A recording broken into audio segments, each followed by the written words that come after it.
Hello guys, চলে এলাম আবারও প্রতিদিনের ন্যায় আবার আরেকটি নতুন রেসিপি নিয়ে আপনাদের মাঝে।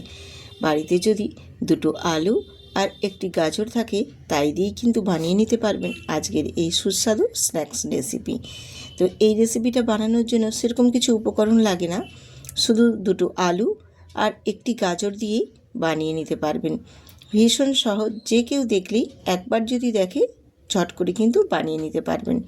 এতটাই সুস্বাদু হয় এই সুন্দর স্ন্যাক্স রেসিপিটা। তো আমি আজকে কিভাবে এই স্ন্যাক্স রেসিপিটা বানাচ্ছি সম্পূর্ণই আপনাদের সাথে শেয়ার করছি। দেখুন, আশা করছি ভালো লাগবে। স্কিপ করবেন না, তাহলে বুঝতে পারবেন না আমি স্টেপ বাই স্টেপ কীভাবে আজকের এই রেসিপিটি বানাচ্ছি। তো চলো, রেসিপিটি বানানোর জন্য আমি চলে এলাম একেবারে গ্যাসেতে। গ্যাসটা অন করে আমি একটি পাত্র মধ্যে জল দিয়ে বসিয়ে দিয়েছি, আর এর মধ্যেই দিয়ে দেব আলু আর গাজরটাকে আমি ছোট ছোট কিউব কিউব করে কেটে নিয়েছি, যাতে করে তাড়াতাড়ি সেদ্ধ হয়ে যায়। এরপর আমি এখানে দিয়ে দেব কিছুটা পরিমাণে নুন, যাতে করে আমার এটা সেদ্ধ হয়ে যাবে তাড়াতাড়ি, আর এর মধ্যে নুনটাও খুব ভালো মতো ঢুকে যাবে। এবারে যতক্ষণ না ফুটে আসছে একটু অপেক্ষা করব, আর ফুটে চলে আসলেই এরপর এখানে একটু নাড়াচাড়া করে দিয়ে একটা ঢাকনা দিয়ে ঢেকে দেব, যাতে করে খুব তাড়াতাড়ি সেদ্ধ হয়ে যায়। তো আমি ঢেকে দিয়েছিলাম। ঢেকে দেওয়ার পর কিছুক্ষণ পর তোমাদের দেখিয়ে দিচ্ছি। দেখো, বেশ সুন্দরভাবে কিন্তু আলু আর গাজরটা বেশ ভালো মতো সেদ্ধ হয়ে গেছে। তো আমি তোমাদের একটা দেখিয়ে দিচ্ছি। দেখো সুন্দরভাবে কীরকম সেদ্ধ হয়ে একদম পারফেক্ট রেডি হয়ে গেছে। দেখো কত সুন্দরভাবে। আমরা তো অনেকেই অনেক রকমভাবেই স্ন্যাক্স রেসিপি বানিয়েছি, তো একবার আমি যেভাবে বানাচ্ছি সেম পদ্ধতিতে একই রকমভাবে বানিয়ে দেখুন, খেতে ভীষণ ভালো লাগবে। আশা করছি আজকের এই রেসিপিটি আপনাদের কাছে ভীষণ ভালো লাগবে। আজকের এই রেসিপিটি যে যেখান থেকে দেখছেন, আশা করি সবাই সুস্থ আছেন, ভালো আছেন। আমি রূপা, ব্লগস উইথ রূপা চ্যানেলে আপনাদের সবাইকে স্বাগত জানাই। আজকের রেসিপিটি যদি ভালো লেগে থাকে অবশ্যই ভিডিওটিতে একটি লাইক দিয়ে কন্টিনিউ করবেন, স্কিপ করবেন না। আমি আবারও বলছি, তাহলে বুঝতে পারবেন না আমি কিভাবে আজকে এই স্ন্যাক্স রেসিপিটি বানিয়ে নিচ্ছি। তো এবারে দেখো, আমি আলু আর গাজরটাকে সেদ্ধ করে জলটা ঝরিয়ে নিয়েছি, দিয়ে হালকা একটু ঠান্ডা করে নিয়ে তারপর একটা কাঁটা চামচ দিয়ে খুব ভালো করে ম্যাশ করে নিচ্ছি। এইভাবে তোমরা কাঁটা চামচ দিয়ে ম্যাশ করে নিতে পারো। এছাড়া ঠান্ডা হয়ে যাওয়ার পর তোমরা একটু হাতে করেও ম্যাশ করে নিতে পারো। তো আমি এখানে কাঁটা চামচ দিয়েই ম্যাশ করে নিয়েছি, খুব ভালো মতো কিন্তু তাহলে ম্যাশ হয়ে যাবে। এরপর আরও যদি কিছু দলা অংশ থেকে থাকে সেখানে আমি একটু হাতে করে মাখিয়ে নেব খুব ভালো করে।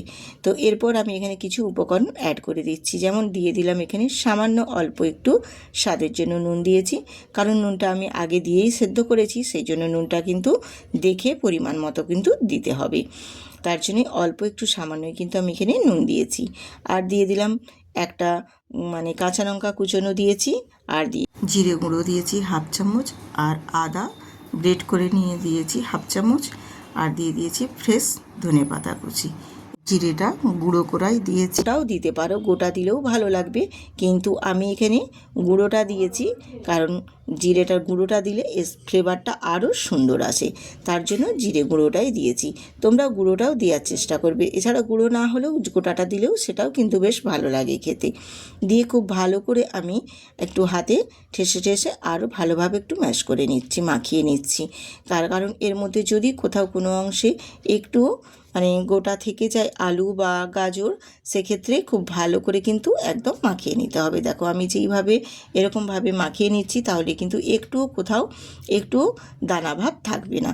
বেশ সুন্দর করে একদম মাখিয়ে রেডি করে নিয়েছি। দেখো এরপর এখানে আমি কিন্তু আরও কিছু উপকরণ অ্যাড করব, এই জন্য বলছি ভিডিওটা একদম স্কিপ করবেন না, পুরোটা দেখুন, ভালো লাগবে। এরপর আমি আলু মাখার উপরে দিয়ে দিলাম এখানে 3 চামচ কর্নফ্লাওয়ারটা দিয়ে এই আলু আরও ভালো করে আলুটাকে সুন্দর করে একদম মেখে নেব। যেমন আমরা রুটি পরোটার জন্য ডোটা বেশ সুন্দর করে একদম ঠেসে ঠেসে মেখে নিই, যাতে করে রুটিগুলো নরম হয়, সেক্ষেত্রে সেই রকমই এটাও সেই রকম খুব ভালো করে একদম ঠেসে ঠেসে মেখে নিয়ে একটা সুন্দর রুটি পরোটার মতো ডো তৈরি করে নেব। এইরকমভাবে মেখে নিলে তাহলে কিন্তু এই স্ন্যাক্স রেসিপিটা খেতে ভীষণ ভালো লাগবে। আর এই স্ন্যাক্সটা যে বানাবো সেটাও কিন্তু ভীষণ মুচমুচে হবে, এতটা সুন্দর হবে কেউ বুঝতেই পারবে না এটা কী দিয়ে বানিয়ে নেওয়া হয়েছে। তো দেখুন ডোটা আমার রেডি হয়ে গেছে। আমি এবার হাতটা ধুয়ে ফ্রেশ হয়ে তারপর তোমাদের কাছে আবারও ফিরে এসে দেখিয়ে দিচ্ছি। দেখো আমি যে আলুর মাখাটা মেখে রেডি করেছি হাতের মধ্যে একটু এইভাবে ঠেসে ঠেসে দেব। আর একটা কাটিং বোর্ডের ওপরে আবারও আমি কিছু অল্প একটু কর্নফ্লাওয়ার মানে ছড়িয়ে দিয়েছি, যাতে করে কাটিং বোর্ডের ওপরটাই না একটু লেগে যেতে পারে। দিয়ে হাতে করে আলু মাখাটাকে বেশ ভালো করে একটু ঠেসে ঠেসে একটা গোল শেপ বা একটু চৌকো শেপ যার যেরকম মতো মনে হবে সেরকম মতো দিয়ে দেবে। দিয়ে এবারে একটা ছুরি দিয়ে আমি গোল গোল লম্বা লম্বা করে কেটে নেব। দেখো এরকমভাবে লম্বা লম্বা করে কেটে এরকম হাতে ঘুরিয়ে ঘুরিয়ে গোল গোল করে বেশ একটা লম্বা আঙুলের মতো শেপ দিয়ে দেব। বা তোমরা যে বলতে পারো যে ফিঙ্গার চিপস বানানো হয় ঠিক সেই রকম টাইপের লম্বা লম্বা করে শেপ দিয়ে দেবো। আর হাতে এইভাবে একটু ঘুরিয়ে ঘুরিয়ে গোল গোল করে নেব, একদম সাইজটা যেন প্রথম থেকে মানে একদম উপর থেকে নিচ পর্যন্ত যেন প্রত্যেকটাই আগাগোড়া সমানভাবে হয়। তাহলে এগুলো বেশ ভাজা হওয়ার পর দেখতে ভীষণ ভালো লাগবে। আর একই রকমভাবে সব স্ন্যাক্সগুলো বানানো হবে। তো যেগুলো দেখো একটু বড় সাইজের থাকবে সেগুলো একটু মধ্যিখান থেকে আমি কেটে দুখণ্ড করে দেব, তাহলে বেশ ছোট ছোট্টোর উপরেও হবে, খুব বেশি বড় হবে না, কারণ সাইজটা একই রকম রাখলে দেখতে কিন্তু বেশ ভালোই লাগে। তো এই রকমভাবে দেখো আমি প্রত্যেকটা স্ন্যাক্সাই বেশ ভালো করে আমি একদম রেডি করে নিচ্ছি। তো প্রত্যেকটাই দেখো আমার রেডি করা হয়ে গেছে। আর এটা কীরকমভাবে বানিয়েছি সেটাও তোমাদের দেখিয়ে দিচ্ছি। দেখো একেবারে মোটাও হবে না আবার একেবারে পাতলাও হবে না, যেন একদম একটা মেজারমেন্ট মানে এতে শেপে থাকে, সেই রকমভাবে আমি রেডি করে নিয়েছি। এবার আবারও আমি হাতটা ধুয়ে চলে এলাম গ্যাসটা অন করে দিয়েছি। দিয়ে এবার একটা ফ্রাই প্যান বসিয়ে দিয়েছি, ভেজে নেওয়ার জন্য কিছু তেলও দিয়ে দিয়েছি কিছুটা পরিমাণ। তো এগুলো ভেজে নেওয়ার জন্য কিন্তু খুব বেশি তেলের প্রয়োজন হয় না, অল্প তেলের মধ্যেই বেশ সুন্দর করে ভেজে নেওয়া যায়। তেলটা ভালো মতো গরম করে নেওয়ার পর আমি এখানে দিয়ে দেব যে লম্বা লম্বা আঙুলের মতো বা বলতে পারো ফিঙ্গার চিপসের মতো যে আকার দিয়ে আমি স্ন্যাক্সটা বানিয়ে সেগুলোকে সব আমি ওই তেলের মধ্যে এক এক করে দিয়ে এবারে ভাজতে দিয়ে দেব। এরপর কয়েক সেকেন্ড সময় নিয়ে এপাশ ওপাশ করে ভেজে নেব। তো একটা পাশ ভাজার জন্য কয়েক সেকেন্ড একটু সময় নিয়ে কিন্তু ভেজে নিতে হবে, না হলে তলায় লেগে যেতে পারে বা একটার গায়ে একটা জড়িয়েও যেতে পারে। এক্ষেত্রে কিন্তু যখন উল্টাতে যাওয়া হবে তখন কিন্তু ভেঙে যাওয়ার ভয় থাকবে। যাতে না ভেঙে যায়, একটার গায়ে না আরেকটা লেগে যায়, সেই পর্যায়ে দেখে কিন্তু বেশ আলতো হাতে একটা কাঁচুলা দিয়ে সুন্দর করে একটু এপাশ ওপাশ করে দিতে হবে। তাহলে কি বলো তো, একটার গায়ে একটা লাগবে না আর বেশ সুন্দর করে কিন্তু ভাজা হয়ে রেডি হবে। তো আমি তোমাদের দেখিয়ে দিলাম। দেখো কয়েক সেকেন্ড ভেজে নেওয়ার পর একটা পাশ ভেজে নিয়েছি, দিয়ে এবার আরেকটা পাশ ভেজে নেওয়ার জন্য আবারও আমি উল্টে দিলাম। দিয়ে দুটো পাশ ভাজা হয়ে গেলে বেশ সুন্দর করে দেখবে একটা বেশ ভালো কালার আসবে, বেশ একদম লাল লাল সুন্দর কালার আসবে। আর ওপরটা বেশ সুন্দর একদম ক্রিসপি হয়ে মুচমুচে হবে। তখনই বুঝে নেবে যে এটা বেশ সুন্দরভাবে ভাজা হয়ে রেডি হয়ে গেছে। তো দেখো আমার কালারটা কিন্তু চেঞ্জ হয়ে গেছে আর বেশ সুন্দর করে দেখো একদম লাল লাল হয়ে মুচমুচেও হয়ে গেছে। ঠিক এই রকম পর্যায়ে কিন্তু ভেজে নিতে হবে।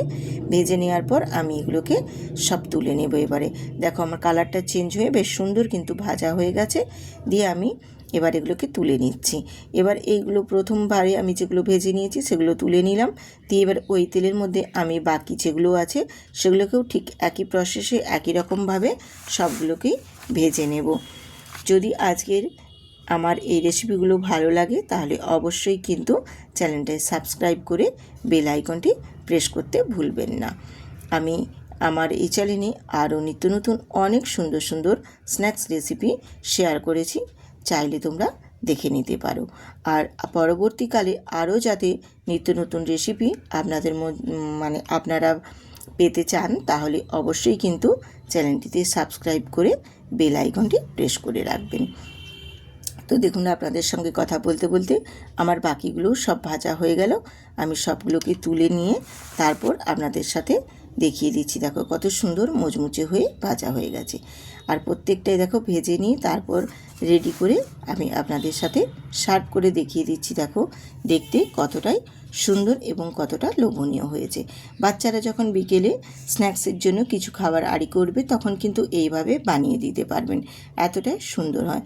এছাড়া বাড়িতে গেস্টও যদি আসে, চায়ের আড্ডার সাথে কী বানাবে ভাবছেন, তখনও কিন্তু ঝটপট করে কিন্তু এই আলু আর গাজর দিয়ে বানিয়ে নিতে পারবেন ভীষণ সুন্দর একটা রেসিপি। সবাই কিন্তু পছন্দ করে খাবে। একদম ভিন্ন স্বাদে ভিন্ন রূপে ভীষণ সুন্দর একটা নাস্তার রেসিপি আপনাদের মাঝে শেয়ার করলাম। ভালো লাগলে অবশ্যই কিন্তু বন্ধুদের সাথে শেয়ার করবেন। শেয়ার করতে কিন্তু ভুলবেন না। অবশ্যই শেয়ার করে আমার পাশে থাকবেন। আমি আপনাদের একটা ভেঙে দেখিয়েও দেব যে কতটা মুচমুচে হয়েছে। দেখছেন কতটা সুন্দর হয়েছে এবং ভেতরটাও কতটা সফট হয়েছে। এই রকমভাবে যদি ভেজে নিয়ে সসের সাথে পরিবেশন করা হয়, সবাই কিন্তু আঙুল চেটে খাবে এবং প্রশংসা করতেও বাধ্য হবে যে সত্যি এটা কি দিয়ে বানানো হয়েছে, সবাই জানতে চাইবে আপনার থেকে। এতটা সুন্দর এবং এতটাই টেস্টি হয়। তো একবার হলেও বন্ধুরা বাড়িতে কিন্তু বানিয়ে দেখবেন। অবশ্যই খেতে ভীষণ ভালো লাগে, ভীষণ মুচমুচে এবং ভীষণ ক্রিস্পি হয়।